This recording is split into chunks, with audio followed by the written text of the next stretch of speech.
It's 2 a.m., you're staring at the ceiling, the house is completely quiet, but your brain is just doing laps. Oh, yeah. We've all been there. Right. And there's this one nagging question that just won't shut up. You know the one I mean? It's like, is my soulmate actually out there? Yeah. And if they are, what if I missed them? The classic cosmic missed connection panic. Exactly. Like, what if they were buying oat milk at the grocery store while I was looking at my phone and I just missed my one shot? That is the universal anxiety, isn't it? Yeah. But what if that anxiety is actually asking the wrong question entirely? And that is exactly what we are digging into today for this deep dive. We are looking at a really fascinating curated breakdown. It's the top 10 books on manifesting your soulmate, and it comes to us from the blog Reiki Amazes. Yeah, and I know what you're thinking right now. You hear manifesting and you think, Your vision boards and crystals. right, are we just going to talk about hoping for the best and waiting for the universe to drop someone on our doorstep? But not at all. What makes this list so interesting, and really why we're doing a deep dive on it today, is that it isn't just one flavor of advice. No, it's really a roadmap, Hmm. and it cuts across three completely different landscapes. Mm-hmm. We've got the internal emotional work, which is the foundation. We've got hard science, like literal lab research on how humans bond. And then, yes, we do go into the metaphysical and spiritual side. So we are covering everything from childhood trauma and attachment theory all the way to reincarnation and energy. It's a lot of ground. It is, but the mission here is pretty bold. The source material suggests we need to completely flip the script. We need to stop trying to find the person and start becoming the person who's ready for that connection. Which, let's be honest, is usually the part people want to skip. Oh, totally. I mean, it's much easier to just swipe right on an app than to look in the mirror and do the work. Painfully true. So let's start with that mirror. The first layer of this whole concept is the foundation. And the source kicks us off with a really heavy hitter. It's The Mastery of Love by Don Miguel Ruiz. Oh, yeah. If you've read the Four Agreements, you know Ruiz doesn't mess around. He really doesn't. This book is rooted in Toltec wisdom, and the central premise is deceptively simple. The love you're desperately hunting for on the outside is to start inside. Right. But he explains why we don't have it, using this concept he calls emotional poison. Emotional poison, which sounds like a bad cologne from the 80s. It does. Break that down for us. What is the poison? So think of it as the accumulated wounds from your past.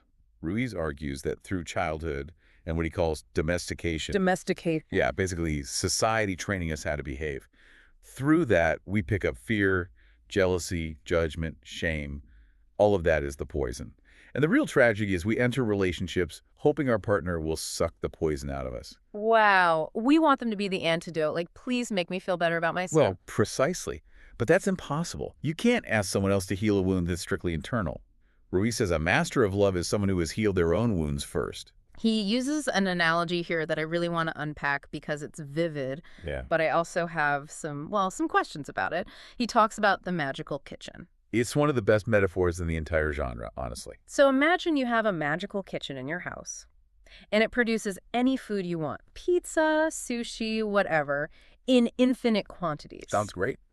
Right. You have so much food that you're constantly sharing it with your neighbors. You don't charge them. You don't need them to mow your lawn in exchange. You just give it because you have this massive abundance. And that kitchen represents a person filled with self-love. Right. And now, flip the script. Imagine your kitchen is empty. Eh? You have no food. You are completely starving. Okay. If someone knocks on your door and offers you a sandwich, but says, hey, you can have this, but you have to let me control you. You have to do what I say. You're going to take that deal. Because you're literally starving. Exactly. You will tolerate abuse, control, manipulation just to get that crumb of love. Okay, but here's where I get stuck on this. If I'm the person with the magical kitchen and I'm just giving love away to everyone without asking for anything back, doesn't that make me a doormat? That's a common question. Isn't that just extreme people-pleasing? That is a crucial distinction to make here. People-pleasing actually comes from the starving kitchen. Oh. Yeah. People-pleasing is transactional. It says, I will be nice to you so that you will like me and feed me. That's fear-based. Oh, I see. The magical kitchen is abundance-based. Yeah. You aren't giving to get anything back. You're giving because you are just overflowing. Yep. If someone doesn't want your pizza, you aren't offended. you have plenty more. So it's the difference between I need you to take this so I feel valid versus I have so much joy, I just want to share it. That's it. Ruiz argues that true love is only possible between two people with full kitchens, because then it's a feast, not a hostage negotiation. A feast, not a hostage negotiation. I really like that. It changes the whole dynamic. It does. But getting that kitchen fully stocked isn't just about positive thinking. The source material pivots here to a much more tactical approach. We move on to Calling in the One by Catherine Woodward Thomas. Yeah, this one takes the philosophy and turns it into almost a boot camp. It's a 7-week course on inner readiness, and the big concept she introduces is source splits. Which sounds a bit like a sci-fi term. What exactly is a source split? It's the gap between what you say you want and what your subconscious is actually doing to protect you. Give me an example. So, for example, you say out loud, I want a partner who is emotionally available. But subconsciously, deep down, you have a core belief that intimacy always leads to pain. Ah. That is a split. You're driving the car, Yeah. but you have the parking brake completely engaged. It's like saying you want to host a huge dinner party, but your apartment is so cluttered with old junk that no one can actually sit through the door. That's a perfect image for it. And dealing with that clutter brings us to our most challenging ritual in the book. It's called conscious completion. Yes, this is the part that makes people squirm. It really does, because the idea is that you cannot welcome new love until you have fully, and I mean fully, released your past relationships. Yeah. And she doesn't just mean we broke up and I blocked his number on my phone. Right. It's way deeper than just the logistics of a breakup. Think of it like the apps running in the background of your smartphone. Okay. You might not be looking at your ex's photo right now, but if you're still holding on to anger or resentment or even just those what-if scenarios, that app is quietly running in the background. Just draining your battery all day. Exactly. Conscious completion is the act of swiping up and actually closing the app for good. So it's really about cutting those energetic cords once and for all. It's about acknowledging the lesson you learned, taking responsibility for your part, which is definitely the hard part, and then formally releasing it. Because if your house is full of ghosts, there is just no room for a living guest. Okay, so we've cleared out the ghosts and we've stocked our emotional kitchen. But sometimes those ghosts aren't just memories floating around. They are literally hardwired into our biology. This is where things get really fascinating. Yeah, this is where the source material shifts gears completely into the hard science of connection. And for me, going through this outline, this was the biggest eye-opener. We're moving from the soul directly to the synapse. The key text here is attached by Amir Levine and Rachel Heller. Now, if you've been dating at all in the last 5 years, you've probably heard people throwing around terms like anxious or avoidant. Oh, constantly. It's all over social media. Right. But this book explains the actual biological mechanism behind those labels. So let's break it down for the listener who might be sitting there wondering which one they are. Okay, here's the simplified version. There are 3 main styles. First, you have the secure type. This is about 50% of the population. Half. Half. They are comfortable with intimacy, they don't play games, and they really don't panic if you don't text them back immediately. The unicorns, or I guess the horses, since there are apparently so many of them, even though it doesn't always feel like it when you're out there dating. They're definitely out there. Then you have the anxious type. That's about 20%. These people have a highly sensitive attachment system. Meaning what? Meaning they crave closeness, but they are constantly scanning the environment for threats. They're asking things like, did his tone of voice just change? Why did she use a period instead of an exclamation point in that text? Overanalyzing everything. Yes. They need a lot of reassurance to calm their nervous system down. And then the avoidant type. That's about 25%. These individuals equate intimacy with a loss of their independence.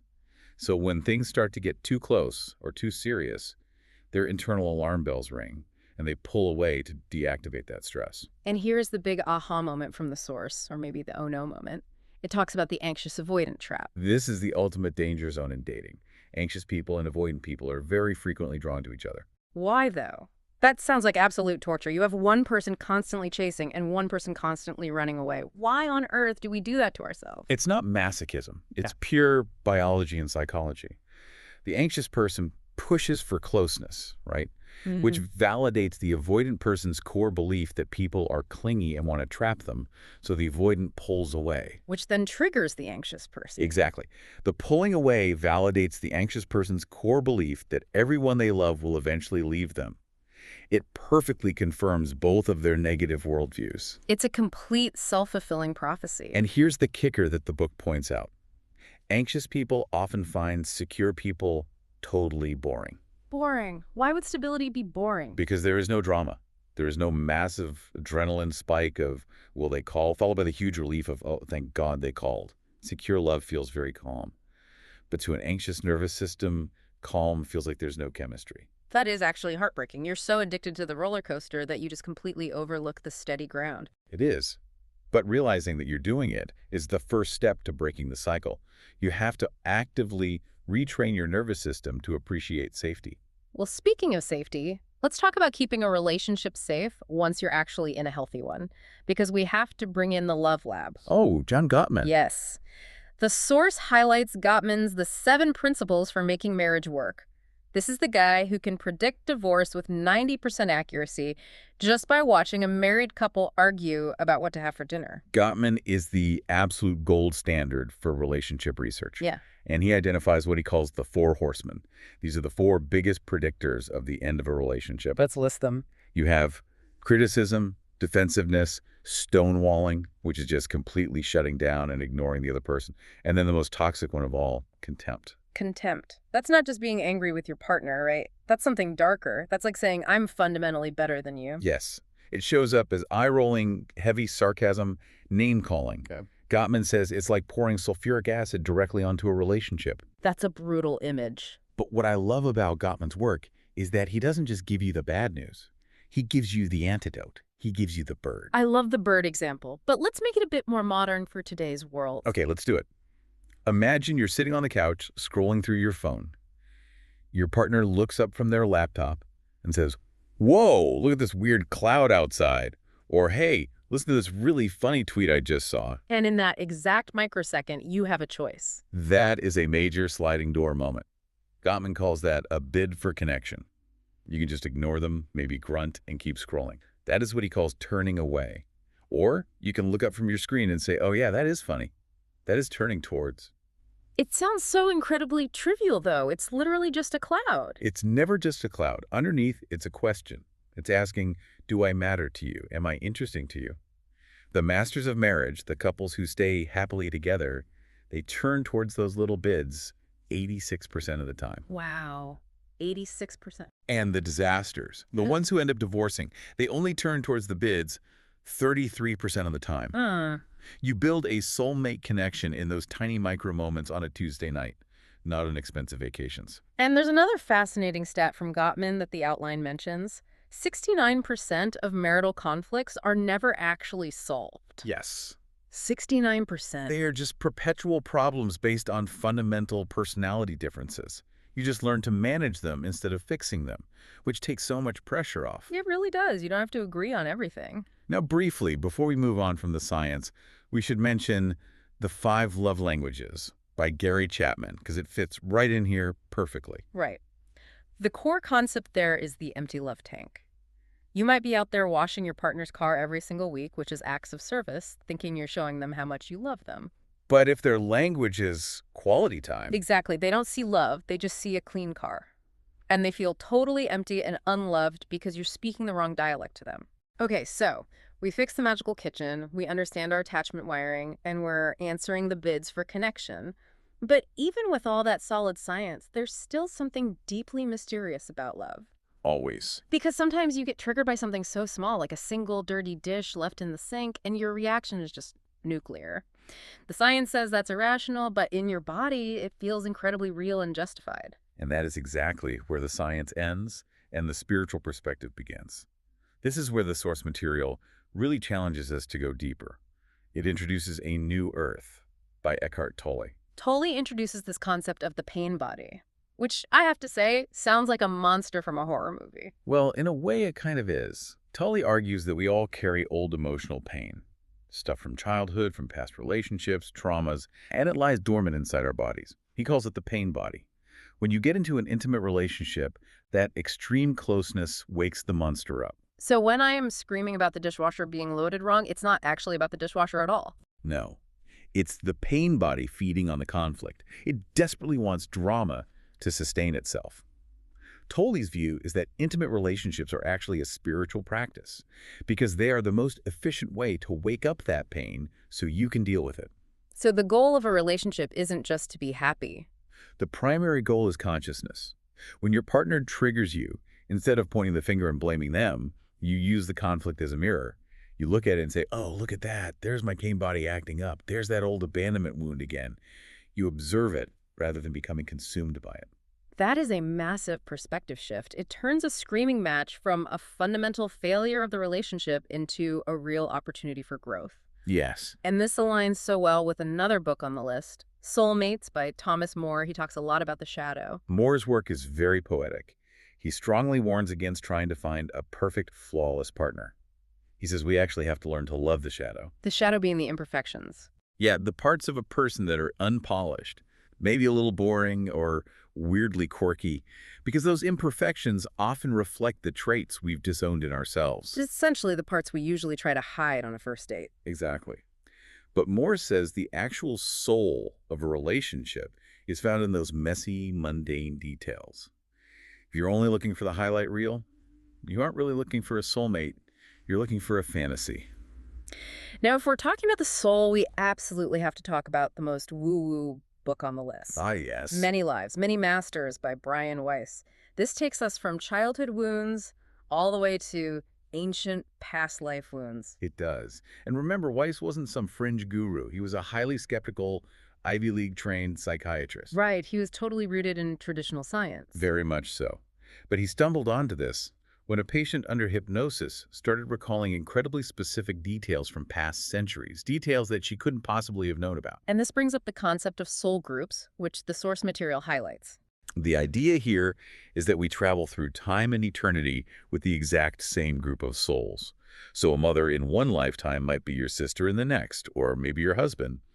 We just keep meeting up to work out our shared karma. Okay, I have to play devil's advocate here for a second. Go for it. Part of me thinks that's beautiful, that the love at first sight feeling is actually just deep soul recognition. Yes. But the other part of me finds it incredibly stressful. If there's a specific soul group out there and I'm destined to be with someone to work out my karma, what if I mess it up? What if I choose the wrong person and just completely derail my destiny? That's a very common fear when people first read this stuff. But Weiss would say you can't actually miss the lesson. Really? Yeah. If you don't work it out in this relationship or even in this lifetime, the curriculum just rolls over to the next one. It's not about a strict deadline. It's simply about your growth. The connection is deep, yes, but you still have free will on how you handle it in the present moment. Oh, that makes it feel a little less high stakes. It's a classroom, not a final exam you can fail. Exactly. You have time. So we've covered the past lives, the psychology, the emotional wounds from childhood. Let's bring it to the present moment. Segment 4 of our deep dive is about manifestation and alignment. How do we actually invite this love in? Right. The source points to 2 books here, The Soulmate Secret by Ariel Ford and Super Attractor by Gabrielle Bernstein. This is where we get into what you could call the physics of attraction. Ariel Ford makes a really critical distinction that I think most people completely miss when they talk about manifesting. She says you don't attract what you want, you attract who you are. Explain that a bit more, because I might want a partner who is super adventurous and wealthy and secure, but if I'm sitting on the couch feeling broke and scared, Then you're emitting the energy of lack and fear. And the theory says you'll attract people who mirror that exact same lack. Ford suggests tossing out the rigid checklist. so forget the must be 6 feet tall or must drive a Tesla lists. Right, throw the list away. Focus instead on the feeling of the relationship. So focusing on things like, I want to feel safe, I want to feel cherished, I want to laugh a lot. Yes, and then, and this is the real key, you have to generate that specific feeling within yourself right now before the person arrives. If you want to feel cherished by a partner, you have to cherish yourself today. If you want adventure, go on an adventure by yourself. You have to literally be the frequency you want to catch. And Gabrielle Bernstein adds a layer to this in Super Attractor that I personally find really difficult. She talks about surrender. Stop chasing. Start allowing. That is so hard to do when you feel like your biological clock is ticking or you're just lonely. It feels so passive. It feels passive to the ego, but it's actually a profound act of trust. Bernstein argues that the energy of desperation actually creates a huge block. It screams to the universe, I don't believe this is going to happen. It's the difference between ordering a nice meal at a restaurant and just trusting the chef is making it versus running into the kitchen every 5 minutes screaming, "Where is my soup?" That's it perfectly. If you're constantly screaming for the soup, the chef is eventually going to kick you out of the restaurant. Bernstein says we need to shift our mindset from fear to faith. Fear asks, what if I'm alone forever? Faith asks, what if something better than I can even imagine is currently on its way to me? What if something better is coming? That just breathes so much more air into the room. It really does. It moves you from a tight state of grasping into an open state of receiving. So, just looking back at this huge stack of books we've covered today, we have Toltec Wisdom, Attachment Biology, The Pain Body, Reincarnation, and Quantum Manifestation. It's a lot of information. It is a massive amount to process. If a listener is feeling completely overwhelmed right now, where do they even start? The source material makes a really comforting point in its conclusion. You do not need to read all 10 of these books. In fact, please don't try to do them all at once. Yeah, you'll get spiritual indigestion. You really will. Hmm. Think of this whole topic as a giant mansion with many different doors. Maybe the door you need to walk through right now is the scientific one. You just need to read Attached to understand your anxiety. Or maybe you need the deep emotional healing of the mastery of love. Exactly. So just scan the list we talked about, see which one makes your gut reaction say, ooh, that one. That reaction is your intuition telling you where your next lesson is. Trust that feeling. And I think the biggest takeaway for me, looking at all of these vastly different perspectives together, is that none of them are really about catching a partner like they're a prize at a carnival. No. The beautiful paradox of all this is that the journey to a soulmate is actually just a journey back to your own soul. Whether it's clearing out your emotional poison, learning your partner's love language, or making peace with your past lives, it all eventually leads right back to you. It's empowering. You aren't just waiting around for a bus to arrive. You're actively building the destination. Precisely. And if I can leave you with one final thought today, paraphrasing Thomas More from Soulmates, I think this perspective changes absolutely everything. Let's hear it. We spend so much time looking for a soulmate to magically solve our problems or make us happy. But what if that's not their job at all? What if you realize that their true purpose is to push your buttons, trigger your growth, and basically force you to become the person you were meant to be all along? Wow. So the conflict isn't a sign that the relationship is wrong. It might actually be a sign that it's working exactly as it should. That is definitely something to chew on the next time you're staring at the ceiling at 2 a.m. Thanks for joining us for this deep dive. We'll see you next time.